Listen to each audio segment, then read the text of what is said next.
avoir vécu cette période et on l'a mis entre parenthèses en se disant c'est une période de quelques années volées, quelques années insensées, quelques années absurdes, quelques années tellement absurdes qu'il est impossible de revenir et de comprendre ce qui s'est passé. Je pense qu'on est plusieurs, et je me mets dans le lot, à devoir faire un mea culpa sur cette période, à avoir adhéré beaucoup trop immédiatement, ensuite on est sortis chacun à notre rythme, mais avoir adhéré beaucoup trop immédiatement au récit médiatique et public et politique dominant sur la COVID, avec cette idée que dès que vous en sortiez un peu, vous aviez l'impression de participer à la propagation de la peste nouvelle. Donc il y a eu une immense période de répétition des slogans attendus, de soumission de l'esprit, d'abrutissement de l'intelligence, de conformisme effrayant. Si on est docile et si on est discipliné, on va réussir. Je pense qu'il faut revenir et tous, d'une manière ou de l'autre, tous ceux qui n'ont pas exprimé de réserve au moment où ils auraient dû, devraient un jour faire un mea culpa. Il m'est déjà arrivé de le faire, mais je n'hésite pas à le refaire aujourd'hui. Alors, il y avait une pandémie, bien évidemment. Une pandémie, il faut réagir, mais quelquefois avec des confinements ciblés, en ciblant les populations fragiles, c'est ce qu'on aurait pu faire. Mais on s'est dit qu'il ne fallait pas faire ça parce que c'était pas égalitaire, rappelez-vous. Et qu'est-ce que ça a révélé, la COVID? Je vais donner quelques exemples, mais je pourrais en donner plusieurs autres. D'abord, ça nous a révélé une société où les médias étaient aux ordres comme pas possible, où les médias n'hésitent jamais à devenir les relais de la parole du pouvoir, des médias qui relaient une idéologie et qui sont d'une intolérance exceptionnelle envers tous ceux qui doutent au moment précis de la vérité officielle qu'on nous impose. Rappelez-vous, à l'époque, on traitait de complotistes ceux qui posaient la question de l'origine du virus, peut-être dans un laboratoire. Est-ce que c'est possible? Aujourd'hui, on prend cette hypothèse très au sérieux. Mais à l'époque, on traitait de désinformateurs et de complotistes anti-vax et tout le tralala, ceux qui s'inquiétaient de cela. Je pense que c'est important de concevoir le fait que le complotisme est au cœur de toutes les formes d'extrémisme. Et qu'actuellement, évidemment, on a une montée importante et une récupération finalement du complotisme par la droite plus radicale en Occident. Et que ça érode les fondements de la démocratie. Des fois, il faut juste être regardé du point de vue. Ah, ben finalement, peut-être que juste par la réaction, tu peux finalement être surpris par qui l'est. On peut s'inquiéter aussi dans la période de la COVID de la destruction du pluralisme politique. Devant une crise comme celle-là, il n'était pas possible d'énoncer de sincères réserves sans être immédiatement chassé du périmètre de la parole politique autorisée. Et je pense que c'est regrettable qu'il n'y ait pas eu d'opposition véritable dans nos sociétés à ce moment-là, ou des oppositions très marginales. Et je note que quand vous êtes dans les marges, sans arrêt, vous finissez quelquefois par perdre contact avec la réalité. Donc, on diabolisait les gens, on les traitait de complotistes sans arrêt. Puis, à un moment donné, on les enfermait dans les marges sans comprendre qu'il y avait un prix à payer pour ça. On a vu avec la COVID un pouvoir immense qui se donne le droit, le contrôle sur nos corps. C'est fascinant. Regardez ce qu'on a accepté. C'est quand même fascinant, la docilité de nos sociétés. Docile. On a accepté comme société d'être enfermés véritablement chez nous et de nous surveiller les uns les autres comme voisins, et on nous poussait à pratiquer la délation qui est l'autre nom de l'abaissement et de l'avilissement de l'âme humaine. Dénoncer son voisin, pas autant. Oui, oui. Ah oui? Oui. Ça dépend. Oui. Oui. Ah, mon Dieu! Ouais. Hein? Intéressant, ça. Moi aussi. Oui? Ben oui, parce qu'ils peuvent nous contaminer. Puis qu'est-ce qu'on devrait faire avec les gens qui veulent pas se faire vacciner? On devrait appeler la police. Oui. Oui.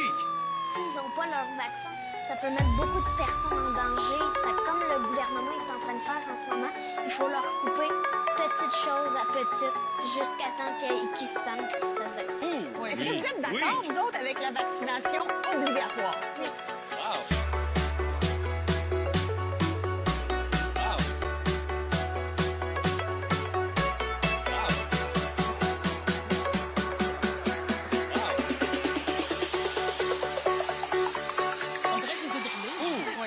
On nous poussait à la délation, on nous poussait à regarder si nos voisins se permettaient une petite fête exagérée, s'ils avaient un voisin de plus, s'ils sortaient 5 minutes trop tard, et on transformait notre société en société de délateurs. Et le délateur était l'homme de référence, le citoyen exemplaire de la COVID. On a aboli les règles anthropologiques élémentaires. Rappelez-vous le traitement réservé à ceux qui voulaient dire un dernier adieu à leurs proches. Pour nos aînés qui ont bâti le Québec moderne. Ceux qui voulaient enterrer leurs proches. Il y a eu, à travers cette période-là, une immense folie, et je pense qu'on doit chercher à comprendre comment nos sociétés ont pu basculer aussi rapidement là-dedans, avec, j'ajoute, faut-il le dire, une forme de délire absolu Rappelez-vous le vocabulaire covidien, rappelez-vous l'auto-attestation, rappelez-vous, peut-on se promener sur une plage, se promener seul en forêt sans masque. Rappelez-vous cette période au Québec en janvier 2021. Il fait moins 30 au Québec en janvier, sachez-le. Eh bien, on met un confinement à 20 h le soir. Québec replonge dans un confinement total. Un couvre-feu est imposé de 20 h jusqu'à 5 h du matin. On est obligé aujourd'hui d'annoncer une espèce de traitement choc. C'était absurde. Le confinement, c'est le froid. Eh bien non, il fallait... C'est comme si on avait pris l'habitude de toujours faire des mesures supplémentaires de contrainte et le pouvoir ne savait plus s'arrêter. Cette période est une période dont on devrait tous avoir honte. Contrôle social, contrôle mental, on nous habitue par ailleurs à accepter des vérités successives qui sont en fait quelquefois des mensonges officiels. Rappelez-vous la séquence COVID qui était fascinante sur le vaccin. Je reviens toujours là-dessus, d'autant que j'étais pas exactement le plus covido-sceptique. On nous dit d'abord le vaccin est absolument efficace. Ensuite, on dit il n'est pas nécessairement absolument efficace. Ensuite, on dit non, il n'empêche pas la propagation, mais il est bon contre les formes graves. Puis bon, contre les formes graves la plupart du temps, mais par ailleurs, cessez de parler. Donc là, on regarde ça, puis moi, je dis, est-ce que simplement raconter l'évolution du discours sur cette question, c'était devenir un conspirationniste soi-même. Rappeler que le gouvernement avait pu dire en certaines circonstances, ça m'avait frappé à Ottawa, si vous êtes deux amants, vous rencontrez quelqu'un et vous faites l'amour, portez un masque néanmoins pour limiter la contamination. Canada's Chief Public Health Officer, Dr. Theresa Tam, recently found herself in the news not for COVID-19 updates, but for her advice to Canadians to wear masks when having sex with a new partner. Tam said sexual health is important for overall wellness, but added that Canadians should try to do it safely by skipping kissing and wearing masks during sex. Ça m'avait rendu complètement fou.